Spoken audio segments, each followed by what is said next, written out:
Alors j'espère qu'on aura tous des biopods pas loin de chez nous bientôt, mais nous allons clôturer ce premier acte avec Laurent Bliot de TF1 Pub et Feriel Karoui de Whisperers, que j'accueille tout de suite sur scène. Alors ils vont nous expliquer comment changer la façon dont on pense tout simplement pour changer le monde. C'est à vous.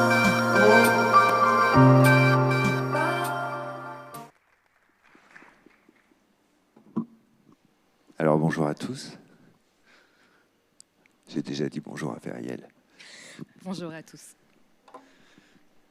Alors ce matin, on va être, enfin en tout cas en ce qui me concerne, relativement modeste.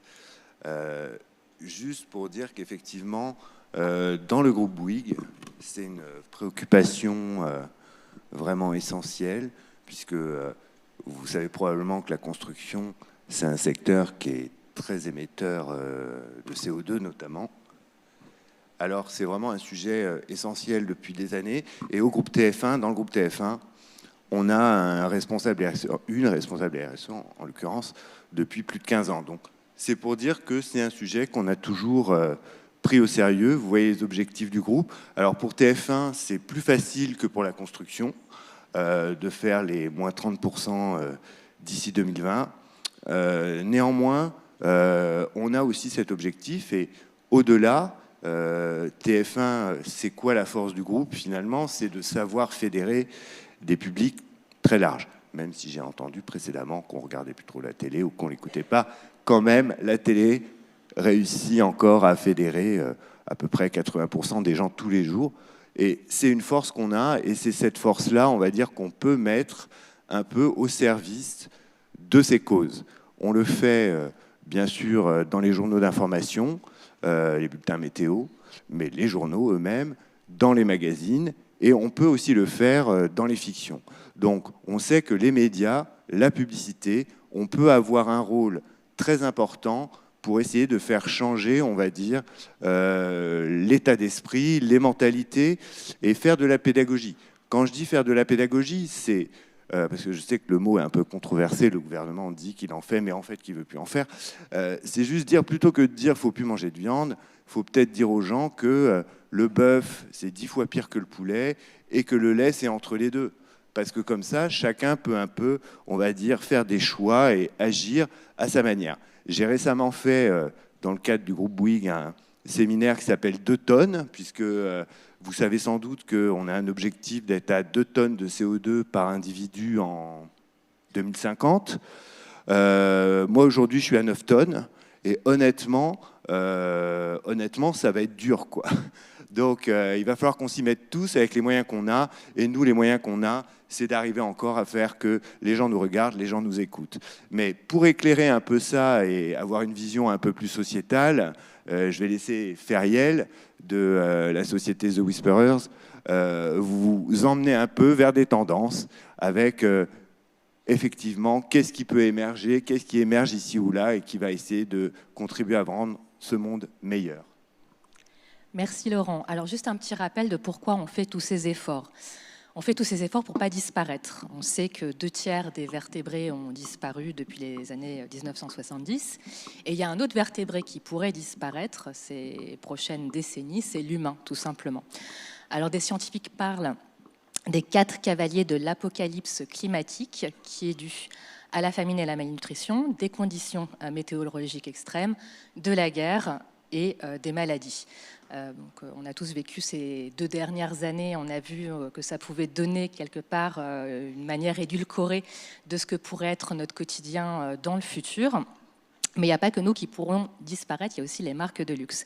Alors c'est Daniel Langer du Jing Daily qui nous dit que 50% des marques de luxe pourraient disparaître en 2030. Alors elles disparaîtront non pas parce qu'il n'y aura plus de crocodiles pour faire des sacs, ni des consommateurs pour les acheter, elles pourraient disparaître parce que les raisons d'être sont peu incarnées, que finalement il y a une sorte de copie, elles se ressemblent de plus en plus, et qu'elles font aussi moins envie On le voit avec les débats récents, et Laurent aussi l'a rappelé, elles sont contributrices aussi de ces 4 cavaliers de l'apocalypse climatique. Alors, elles ne sont pas les seules à être fustigées, on est tous dans le même bateau. Et on a réfléchi d'ailleurs à un cahier de tendance avec les équipes de Laurent Bliot, à savoir est-ce que la créativité pouvait nous aider à résoudre les challenges qui nous attendent demain. Alors, on a fait un cahier qui est divisé en 3 opus, qui est d'ailleurs téléchargeable gratuitement si vous voulez. Comment on peut créer un monde vivable, comment on peut repenser nos usages et comment on peut créer de nouvelles relations. Alors, qu'est-ce que ça peut donner pour le monde du luxe ?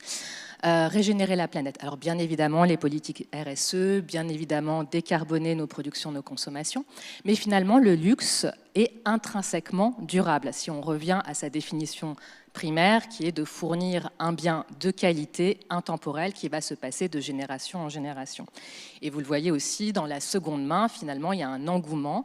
On pourrait même peut-être penser que la nouvelle technologie pourrait nous aider à rajouter de la valeur immatérielle sur ces biens, avec les blockchains, en disant par exemple que le sac que nous venons d'acheter, on pourrait se le renseigner sur le nombre de personnes qui l'ont acheté, qui l'a acheté, qu'est-ce qu'il a vécu, où il a voyagé, un petit peu d'ailleurs comme le nain de Jardin et Amélie Poulain. Donc voilà, ça pourrait être possible avec des technologies type blockchain.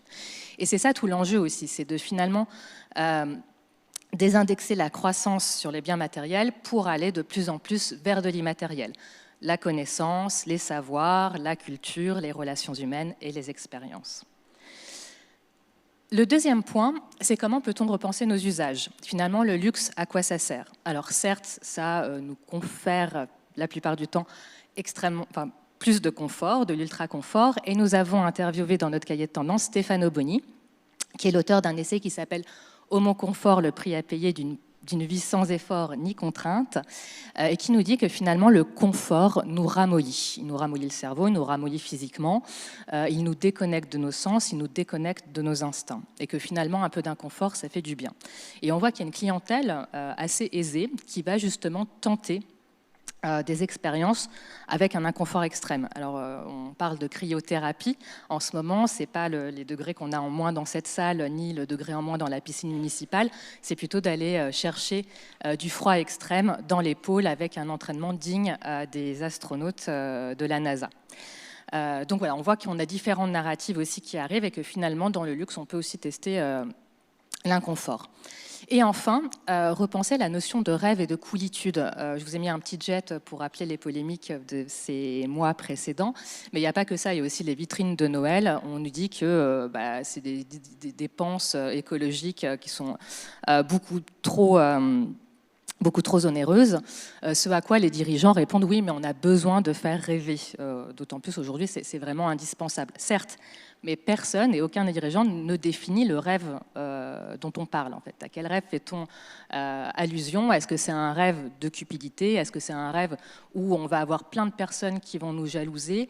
Ou est-ce que c'est un rêve où on va partager les savoirs, on va partager un peu plus de richesse? On parle d'utopie, et puis on n'est pas loin de la veille de Noël, donc on peut toujours aussi imaginer ce genre de propos.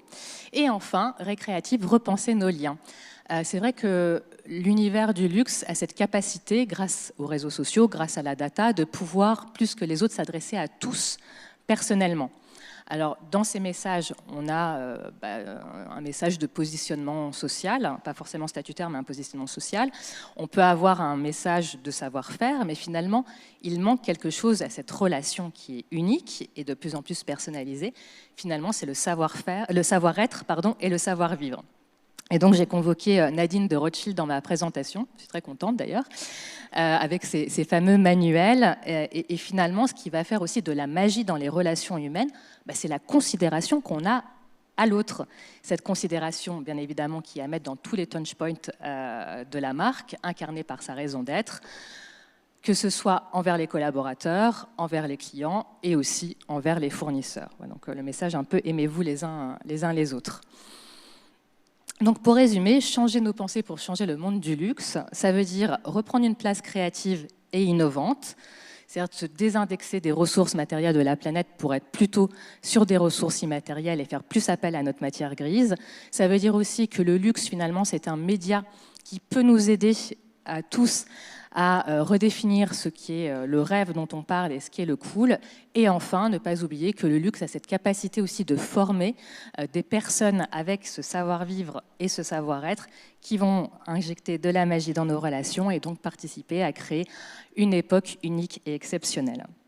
Alors, comme le disait Laurent, c'est pas forcément évident. Hein. Vous comme moi, depuis notre plus tendre enfance, on a été habitués à entendre des discours qu'il faut toujours aller plus loin, plus haut, plus fort, plus vite, d'être dans un monde de compétition, faire mieux que les résultats de l'année précédente. Et ça nous rapproche du mythe d'Icare, finalement. D'Icare qui, à force de vouloir atteindre le soleil, s'en est brûlé les ailes et ça s'est pas très très bien terminé pour lui. Alors que finalement, on pourrait créer un petit espace pour prendre soin de soi, soin des autres, soin de son environnement. Et ce petit espace, du coup, changerait notre perspective et peut-être engendrerait de nouvelles actions qui vont nous permettre de voir advenir ce monde meilleur. Donc voilà, sur cette conclusion de l'espace, Laurent, je te rends la parole. Alors, Moi, je vais du coup revenir un peu plus à des choses plus matérielles, puisqu'on est la régie publicitaire. Pas du tout pour demander de l'argent. On a fait plusieurs choses. Effectivement, réduire l'empreinte, tout le monde fait ça, c'est bien, il faut absolument le faire. Les calculettes, pareil, tout le monde le fait, il faut le faire, c'est super.